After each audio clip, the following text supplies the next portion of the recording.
Hello everyone. নতুন বছরের অনেক অনেক শুভকামনা। সবার নতুন বছরের শুরুটা যেন স্নিগ্ধমধুর হয়, সেই কামনাই থাকবে। তো চলুন আজকে একটা ছোট রেসিপি দেখা যাক। যদিও এই ভিডিওতে আমি সম্পূর্ণ রেসিপিটি দেখাইনি, তবে পুরো রেসিপিটিই আপনাদের সঙ্গে শেয়ার করা হবে। তো আজকে দেখাচ্ছি নতুন বছর উপলক্ষে স্পেশাল মুরগ মশলা।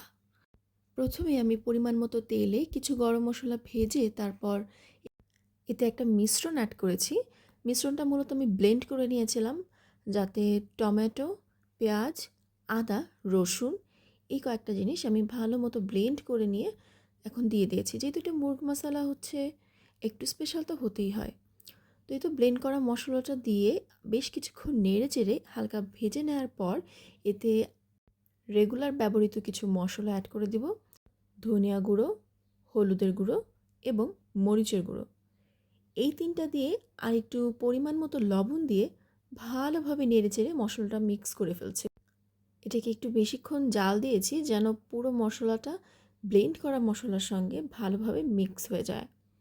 আর আমার পার্সোনাল অপিনিয়ন, যে কোনো রান্না আসলে ডিপেন্ড করে তার কষানোটা কেমন হচ্ছে তার উপর। তো আমার কাছে মনে হয় রান্নায় কষানোটা এক প্রকার আর্ট, যেটা আসলে সবাই পারে না। এইটাকে যদি ঠিকভাবে আয়ত্তে আনতে পারেন তাহলে আপনার রান্নাটা বেস্ট হতে পারে। তো যাই হোক, এরপর কষিয়ে রাখা মশলাটায় আমি আমার মুরগির পিসগুলো দিয়ে দিয়েছে। এখন সেটাকে ভালোভাবে আবার মশলার সঙ্গে একটু মিক্স করে নিচ্ছি। আর এখন আবার আরও কিছুক্ষণ জাল দিয়ে নিব, যেন মুরগিটার ভেতরেও মশলাগুলো ভালোভাবে ঢুকে যায়।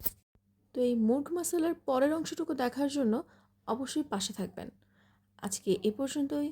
আল্লাহ হাফেজ।